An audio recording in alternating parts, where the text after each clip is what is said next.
Salam alaikum la famille des aides, j'espère que vous allez bien ainsi que tous vos proches. Bienvenue à tous les amoureux du football africain chez Renard des Surfaces, la chaîne qui parle, qui vit et qui respire le football. Les amis, on va revenir sur la rencontre entre l'Algérie et l'Ouganda à Kampala au stade Nelson Mandela, à tête reposée, avec du recul et après avoir visionné l'intégralité de la rencontre en redifféré. Donc les amis, comme vous le savez, l'Algérie s'est imposée 2 buts à 1 en terre ougandaise pour cette quatrième journée des éliminatoires à la prochaine Coupe du Monde 2026, qui, je le rappelle, aura lieu aux États-Unis, au Mexique et au Canada, avec des buts de Houssem Aouar à la 46e minute de jeu et de Saïd Benrahma à la 58e minute de jeu. Donc, déjà, on va parler de la composition tactique et le style de jeu. Donc, le style de jeu que Petkovic a mis en place, donc un 4-3-3 classique avec Mandrea dans les cages, Atal sur le côté droit, latéral droit, Aïssa Mandi, Madani dans l'axe de la défense et Aït Nouri en latéral gauche. Bentaleb au-dessus de la défense, Awar et Benasser au milieu de terrain, Amoura sur le côté droit, Bounja en pointe et Benrama sur le côté gauche. Donc déjà, quand on regarde, il y a eu pas mal de changements par rapport à la première rencontre face à la Guinée. La première rencontre, c'était un 4-2-3-1, un 4-2-4. Donc là, il a sorti Benzia du 11, il a sorti Tougaï du 11, il a sorti Zerouki du 11, il a sorti Gouiri du 11. Donc déjà, propre par rapport à la première rencontre et il a pris conscience qu'il fallait faire des changements. Ça, c'est le premier point positif. Parce qu'il y a beaucoup de points négatifs, mais j'ai relevé quelques points positifs. Donc 4-3-3 classique face à une équipe comme l'Ouganda, c'était pas la bonne solution à adopter. Bon, on a gagné, donc beaucoup diront oui, finalement c'était bien, etc. Même si la plupart vont dédier cette victoire à l'orgueil et au nif des joueurs, mais c'était pas la bonne tactique à employer puisque l'Ouganda joue très rapide sur les côtés, même s'ils ont beaucoup d'erreurs techniques, beaucoup de déchets devant les buts. C'est des joueurs très très rapides sur les côtés et qui sont capables de vous prendre de dos au niveau de la défense. Donc on l'a vu, heureusement que c'est pas un gros calibre, sinon la vérité on aurait pu prendre l'eau. Mais ça reste quand même une équipe redoutable, surtout à domicile, devant son public. Il faut savoir que le public ougandais a répondu présent, était très confiant avant ce match, car ils avaient gagné 1-0 face au Botswana, et donc ce groupe était totalement relancé. Donc il faut savoir que c'est pas un match facile. C'est une équipe qui met de l'impact physique, qui est présent sur les seconds ballons et qui sont capables de cravacher pendant 90 minutes à répéter les efforts. Donc déjà, 4-3-3, c'était pas terrible. Mais on va dire, allez, c'est le 11, il est bon. On a intégré Benasser au milieu de terrain. On a intégré Awar au milieu de terrain, même s'il a un faible temps de jeu en club. Moi, le premier, j'avais dit qu'il fallait pas le sélectionner. Il m'a fait fermer ma bouche hier car il a sorti vraiment une masterclass, mais on va y venir. Donc, première mi-temps, vraiment, pour pas dire médiocre, on va dire vraiment faible. Aucune intensité.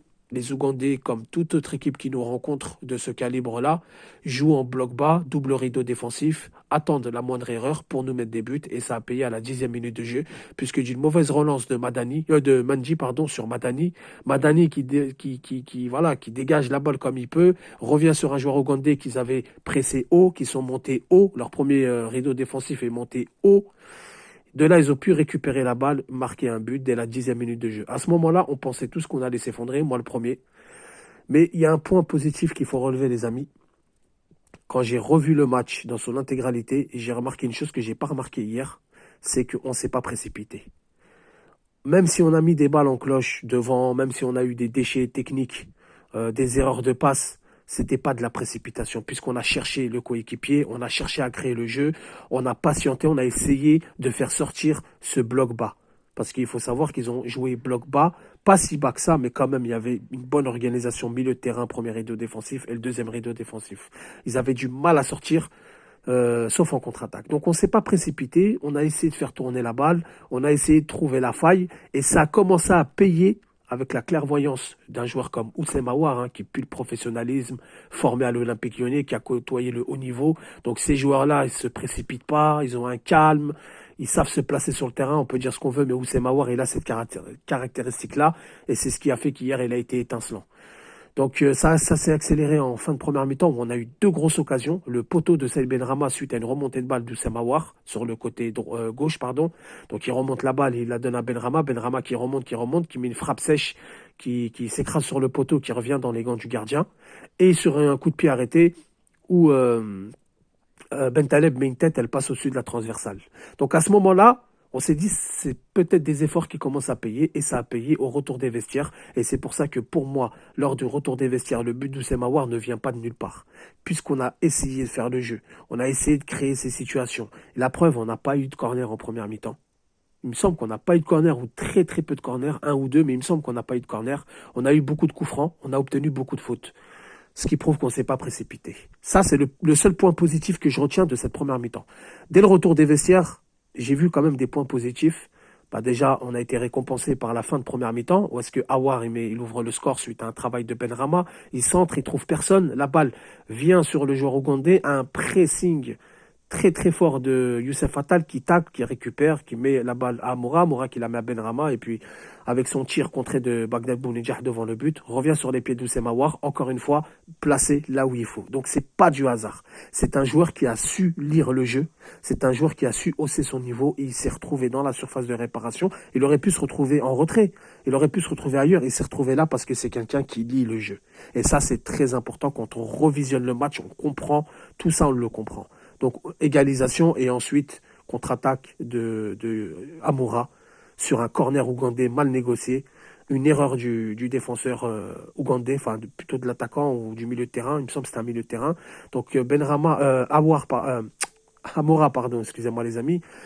Amoura qui est très très bon pour exploiter les erreurs adverses. Et c'est pour ça que quand beaucoup disent que c'est de la chance, pour moi, il y a de la chance, il y a de la combativité. On aurait pu faire mieux. C'est vrai que c'était pas fameux, c'était à la limite de la médiocrité.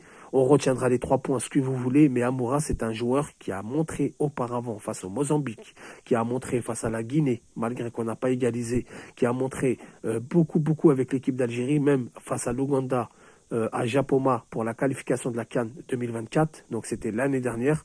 Il a réalisé la même action, c'est-à-dire exploiter les erreurs de l'équipe adverse. Donc c'est une arme qu'on possède, c'est une arme qu'on sait utiliser, qu'on a su utiliser en le mettant titulaire, et donc ça n'a rien à voir avec de la chance. Il a exploité cette erreur, il a remonté la balle, avec une feinte de passe, il fait tomber l'adversaire, il donne à Saïd Benrahma, 2-1, la suite tout le monde la connaît. Donc deuxième mi-temps qui est plus satisfaisante que la première mi-temps, on a su défendre à 2-1, on a su défendre, et à un moment donné, à un court temps, c'est-à-dire entre la 46e, le but de Aouar, et Benrahma, la 58e, on a retrouvé la vraie identité du jeu algérien. C'est-à-dire exploiter les erreurs, partir en flèche, surprendre l'adversaire sur des contres rapides et tuer le match. Ça, c'est notre identité de jeu. Conservation de balles, faire tourner comme on a fait en première mi-temps de la 10e, parce qu'on est bien rentré dans le match. Sauf qu'à partir du but jusqu'à la fin de première mi-temps, on a fait tourner, on a essayé de chercher la faille, on a essayé de percer ce bloc bas, en essayant de trouver des adversaires, on a eu des déchets techniques, etc. parce que c'est pas notre identité de jeu. Et ensuite, en deuxième période, quand on a mis le deuxième but, on a su défendre. On a su garder le score, et ça, c'est très très bien pour la suite, c'est très très bien pour le moral et le mental des joueurs. Donc Benzia qui remplace Benrahma à la 69e minute de jeu n'a absolument rien apporté, si ce n'est sa petite combativité, on retiendra ça. Bakrar qui remplace Bounedjah à la 69e, pareil, il a apporté du pressing, il a essayé de faire, mais sans plus. Zirouki qui remplace Bentaleb à la 74e minute de jeu, il a fait partie des joueurs qui ont su maintenir le score, il a fait une bonne rentrée, il a pressé, il a gratté des petites fautes, il a commis des petites fautes intelligentes. Ken Doussi qui rentre à la place d'Aouar à la 85e et Belaïd qui remplace Benasser à la 85e ont su garder le score. Voilà, sans plus. Je ne peux pas trop parler de ces joueurs-là, puisqu'en plus, il y a eu une coupure de transmission d'image, donc on ne peut pas non plus donner un jugement sur ces joueurs-là. Mais je suis très content de la rentrée de Belaïd. Je suis très content qu'il ait enfin eu sa chance, même si c'est 5 minutes, plus les arrêts de jeu, donc on va dire une dizaine de minutes. Au moins, ça va lui donner de la confiance. Il a goûté à un match de qualification de Coupe du Monde. En plus, il va signer à El Ahly du Caire, très gros club en Afrique, ce qui pourra peut-être le motiver pour la suite et gagner sa place de titulaire à partir de septembre. Maintenant, pour parler de Petkovic, il était perdu dans ce match-là, de par ses changements. Attal, il était cramé, il ne l'a pas sorti. Il aurait pu faire rentrer Guitoun pour maintenir le côté, parce qu'à un moment donné, les Ougandais, ils attaquaient beaucoup sur son côté. Ils ont compris qu'il avait du mal à 1 contre 1 de défendre debout. Attal, j'ai toujours dit, il faut une prise à 2, sinon c'est mort. Il a fait sortir Benasser un peu tard. Aouar, il était cramé, il l'a fait sortir tard. S'il aurait fait des changements un peu plus tôt, je pense qu'on aurait pu creuser l'écart. Voilà, c'est mon avis. Après, avec Dessy, on peut refaire le monde. Mais je pense qu'on aurait creusé l'écart, puisque les joueurs étaient KO, ils donnaient le maximum, ils tiraient la gueule, comme on dit. Et donc, il fallait faire les changements un peu plus tôt. Donc on va dire que c'est la victoire des joueurs, c'est la victoire de l'orgueil des joueurs. On va rien enlever à Petkovic, parce qu'il y a eu sûrement un discours, il a quand même fait des séances d'entraînement, etc. Donc on va pas non plus lui enlever tout à 100%. Mais ça a quand même été la victoire des joueurs et rien d'autre. Et peut-être le staff technique qui ont su préparer les joueurs mentalement, etc., etc. Ensuite, les amis, pour parler des conditions de jeu, elles étaient magnifiques. Voilà, un beau stade, une belle pelouse, même si des fois c'était un peu glissant. On a perdu beaucoup de ballons aussi à cause de la pelouse glissante. Mais c'était une belle pelouse, il n'y a pas d'excuses. Il n'y a pas eu un gros taux d'humidité ni de forte chaleur. Et l'arbitre a été correct, même plus que correct, il a fait son job. Il y avait peut-être même faute sur le joueur ougandais, sur la faute de Youssef Attal. Mais bon, ça fait partie du jeu. Nous aussi, on a eu beaucoup de pénaltys qui n'ont jamais été sifflés. Et il y a aussi, il a bien arbitré, il a sifflé les fautes qu'il fallait, il a pas tué, il a pas cassé le rythme, etc. Donc l'arbitre, il a été correct plus que correct. Les conditions de jeu ont été correctes plus que correctes. Le match, comme je vous l'ai décrit, il y a eu des points négatifs, il y a eu quelques points positifs que j'ai relevés. Et donc voilà. Maintenant, les amis, pour septembre, il va falloir que Petkovic travaille. Il va falloir que Petkovic trouve des solutions, mette en place des schémas tactiques avec les joueurs, car je ferai une vidéo là-dessus. Et elle sera très très intéressante et on en parlera même en live avec une palette de joueurs susceptibles d'être sélectionnés, car il y a des joueurs comme El Melali qui arriveront en Ligue 1, il y a des joueurs comme Kebal peut-être qui seront transférés en Ligue 1, il y a des joueurs comme Guitane, il y a beaucoup de joueurs qui arrivent, on parle de nouveaux binationaux, donc il va falloir vraiment qu'ils trouvent la bonne formule, mais on en reviendra en vidéo et en live pour parler de ça. Je vais parler de Aouar, mention spéciale, joueur très intelligent dans le jeu, comme je vous ai dit, il arrive à avoir une lecture très précise, ce qui a fait qu'il met son but, c'est grâce à son intelligence de jeu. Benasser, on peut plus me dire qu'il n'est pas bon. Même à 80%, il montre beaucoup d'abattage physique. Il a récupéré des ballons, il a gêné l'adversaire. C'est ces détails-là qu'il faut regarder. Même s'il a eu des passes en cloche, il a eu des manquements au niveau de la précision technique, pardon. Il a été bon tactiquement. Et ça, c'est très très bon pour l'avenir. Madani, il a bien défendu, il a fait son match, mis à part le premier but où il n'est pas fautif à 100%. Même, je dirais même pas trop fautif parce qu'il reçoit un ballon comme ça. Il y a les adversaires qui pressent haut. Ils étaient vraiment hauts à ce moment-là sur le terrain. Il essaye de se dégager comme il peut. Aït Nouri, bon, il a tenté, il a fait des dribbles, il a tenté des dribbles pour perforer cette défense. Malheureusement, ces deux matchs-là, c'est vrai qu'il n'a pas été flamboyant, mais il y a des raisons à cela. Benrahma qui met un but, donc je peux rien dire. Bounja qui était quand même un peu carbo. Et Amoura, Amoura, c'est une arme qu'on a sur une vitesse, sur une contre-attaque. Amoura peut faire très très mal et il faut qu'on s'en serve. Donc voilà les amis, j'ai tout dit à peu près sur ce match. Dites-moi surtout ce que vous en pensez en commentaire, c'est très important. J'aimerais bien avoir vos avis à tête reposée. Beaucoup d'entre vous ont revu le match, ont revu un long résumé, donc j'aimerais bien avoir vos avis.